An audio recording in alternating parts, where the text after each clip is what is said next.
نحمدہ ونصلی ونسلم علی رسولہ النبی الکریم الامین اما بعد فاعوذ باللہ من الشیطان الرجیم بسم اللہ الرحمن الرحیم المال والبنون زینۃ الحیاۃ الدنیا صدق اللہ العظیم وصدق رسولہ النبی الکریم الامین۔ تمام حمدیں، تمام ثنائیں اللہ وحدہ لا شریک کے لیے، جو خالق کائنات بھی ہے اور وحدہ لا شریک رب بھی، اور بے حساب لامحدود درود پاک صاحب الاولاق تاجدار انبیاء امام الانبیاء خاتم الانبیاء احمد مجتبی محمد مصطفیٰ صلی اللہ علیہ وآلہ وسلم کی ذات پر حمد و صلوات کے بعد میرے انتہائی معزز ناظرین کرام، جو آج کا موضوع منتخب کیا گیا ہے، یہ آج کے دور میں بہت زیادہ ضروری موضوع ہے اور انتہائی اہم موضوع ہے۔ اس پر جتنی بھی گفتگو کی جائے وہ کم ہے، اور اسی کو قرآن مجید فرقان حمید میں اللہ رب العزت نے ارشاد فرمایا کہ المال والبنون زینۃ الحیاۃ الدنیا، یعنی کہ تمہارا مال اور تمہاری اولاد جو ہے وہ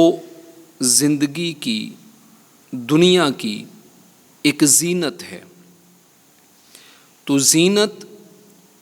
خوبصورتی کو کہتے ہیں، اور زینت اسی وقت یہ بنے گی جب یہ اولاد جو ہے وہ اللہ اور اللہ کے رسول کی اطاعت میں زندگی گزارے گی۔ مال ہے وہ بھی زینت ہے، اور وہ بھی اسی صورت میں زینت بنے گا جب کہ وہ مال لوگوں کی بھلائی کے لیے، معاشرے کی بھلائی کے لیے استعمال ہوگا۔ اور حضرات ذی وقار، یہ مال اور دنیا اسی لیے زینت ہے کیونکہ اس سے معاشرہ جو ہے وہ تشکیل پاتا ہے، اور اگر اولاد نیک ہوگی تو معاشرہ جو ہے وہ نیک ہوگا۔ تو اسی لیے اللہ رب العزت نے اس کے بارے میں ارشاد فرمایا کہ یہ مال اور اولاد جو ہے وہ زندگی کی زینت ہے، یعنی کہ خوبصورتی ہے۔ کبھی یہی پھول جو ہیں وہ حضرت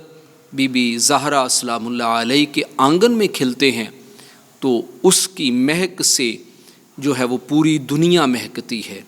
کبھی یہی پھول جو ہے وہ آپ کی لڑی میں حضرت صالح دوست محمد جنگی رحمۃ اللہ علیہ ان کے آنگن میں کھلتا ہے تو حضرت پیران پیر عبد القادر جیلانی رحمۃ اللہ علیہ بن کے جو ہے وہ پھول پوری دنیا کو مہکاتا چلا جاتا ہے، اور اس طرح سے مہک آتی ہے کہ وہ مہک جو ہے بظاہر تو دنیا سے پردہ پوشی کر لیتے ہیں، مگر مہک جو ہے وہ ابھی تک اس کی مسلسل آئے جا رہی ہے۔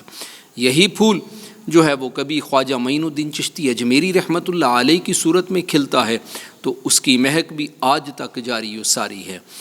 اور یہی پھول جو ہے وہ کبھی حضرت بہاؤالدین ذکریہ ملتانی رحمۃ اللہ علیہ کی صورت میں کھلتا ہے تو اس کی بھی مہک جو ہے وہ جاری و ساری ہے۔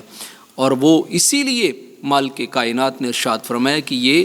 دنیا کی زینت ہے۔ تو زینت اسی لیے ہے کہ یہ افراد جو تھے ان کی تربیت اس انداز میں کی گئی، ان کی جو پرورش اس انداز میں کی گئی، ان کے لیے حلال اور طیب رزق کا اہتمام کیا گیا، اور پھر اس صورت میں یہ پھول جو ہیں وہ پروان چڑھے، اور یہ پھر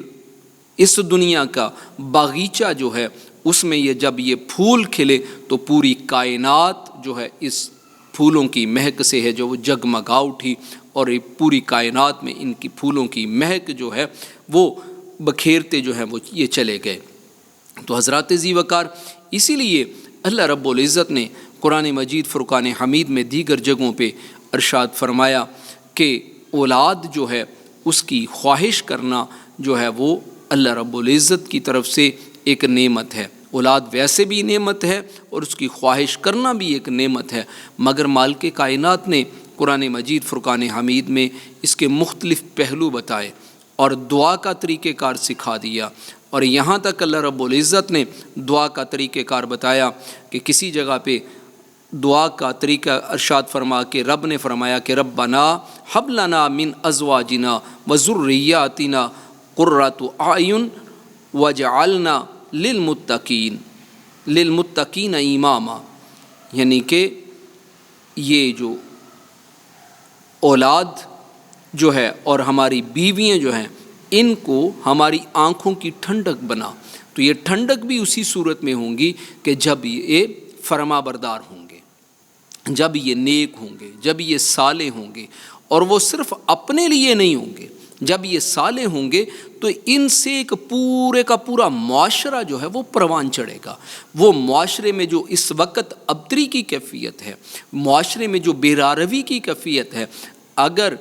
اسی اولاد کو نیک جو ہے اس کی تربیت کی گئی ہوگی تو یہی اولاد جو ہے وہ پورے معاشرے کے لیے جو ہے وہ ایک مثال ہوگی۔ اور پھر اللہ رب العزت نے صرف یہاں تک نہیں فرمایا، فرمایا کہ وَجْعَلْنَا لِلْمُتَّقِينَ إِمَامًا، یعنی کہ ایسی اولاد ہمیں عطا فرما کہ وہ جو صرف ہمارے لیے نفع کا باعث نہ ہو بلکہ پورے معاشرے کے لیے نفع کا باعث بھی ہو، اور وہ پورے معاشرے کو جو ہے وہ لیڈ بھی کرے۔ صرف یہ نہیں ہے کہ وہ صرف اپنی ذات کے لیے اپنی ذات میں مگن ہو، اس کی کامیابی صرف اس کی اپنی کامیابی نہ ہو بلکہ اس کی کامیابی ایک پورے معاشرے کی جو ہے وہ کامیابی ہو۔ اور اس آیہ مبارکہ میں، اس دعا میں ایک بڑی ہی پیاری چیز فرمایا کہ للمتقین اماما، کہ ایسی اولاد کہ جو پرہیزگار لوگ جو ہیں، جو پہلے ہی نیک ہیں، ان کو بھی وہ ساتھ میں لیڈ کرے، یعنی کہ خود اپنی ذات کے لیے نہیں یا اپنے گھرانے کے لیے نہ ہو بلکہ جتنے بھی نیک لوگ ہیں ان کو بھی وہ لیڈ کرتا چلا جائے۔ یعنی کہ ایسی اولاد جو ہے اللہ رب العزت نے خود سے مانگنے کا حکم دیا کہ مجھ سے ایسی اولاد مانگو کہ جو تمہارے لیے بھی نفع کا باعث ہوں اور تمہارے معاشرے کے لیے بھی نفع کا باعث ہوں۔ تو اسی طرح دیگر جگہوں پہ اللہ رب العزت نے ایک اور جگہ پہ اسی دعا کو دوسرے انداز میں ارشاد فرمایا کہ لوگوں مجھ سے ایسی اولاد کی تمنا کرو، ایسی اولاد کی خواہش کرو کہ جو تمہارے لیے بھی خوشی کا باعث ہو اور تمہارے خاندان کے لیے بھی، اور ان کے لیے صرف خوشی کا باعث ہی نہ ہو بلکہ وہ نام روشن کرنے والے ہوں، پورے خاندان کا نام روشن کرنے والا ہو۔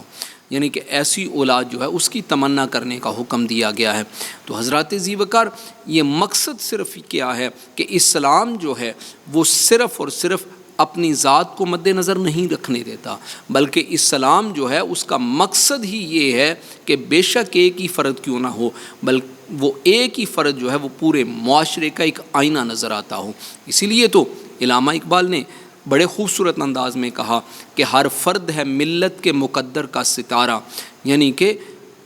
اس معاشرے کا، امت کا ایک ایک فرد جو ہے وہ ستارے کی مانند ہے اور ستارے کی طرح چمکتا ہے۔ تو یہی وجہ تھی کہ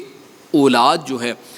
کہ جو میں نے پہلے عرض کیا کہ حضرت بی بی فاطمہ الزہرا سلام اللہ علیہ کے اگر آنگن میں وہ اولاد، وہ پھول کھلے، وہ زینت بنے، آپ کے آنگن کے زینت بنے، خوبصورتی بنی، تو وہ صرف وہاں تک محدود نہ ہوا کہ بلکہ آج تک بھی اس کی خوشبو مہک رہی ہے، آج تک بھی ان کا اسوہ جو ہے وہ ہمارے لیے مشعل راہ ہے۔ آج بھی اگر کسی جگہ پہ مصیبت آ جاتی تو اسی کو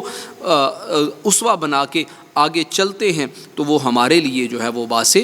خیر و برکت جو ہے وہ بن جاتا ہے، اور وہی ذریعہ جو ہے وہ ہمارے لیے کامیابی کا بھی ذریعہ بنتا ہے۔ تو اسی لیے فرمایا کہ تم ایسی اولاد کی تمنا کرو، ایسی اولاد کی خواہش کرو کہ جو صرف تمہارے لیے فائدہ مند نہ ہو بلکہ ایک خاندان کے لیے فائدہ مند نہ ہو بلکہ وہ پورے کے پورے معاشرے کے لیے بھی فائدہ مند ہوں اور پوری کی پوری امت محمدیہ کے لیے، ملت اسلامیہ کے لیے وہ جو ہے وہ فائدہ مند ہوں، اور ملت اسلامیہ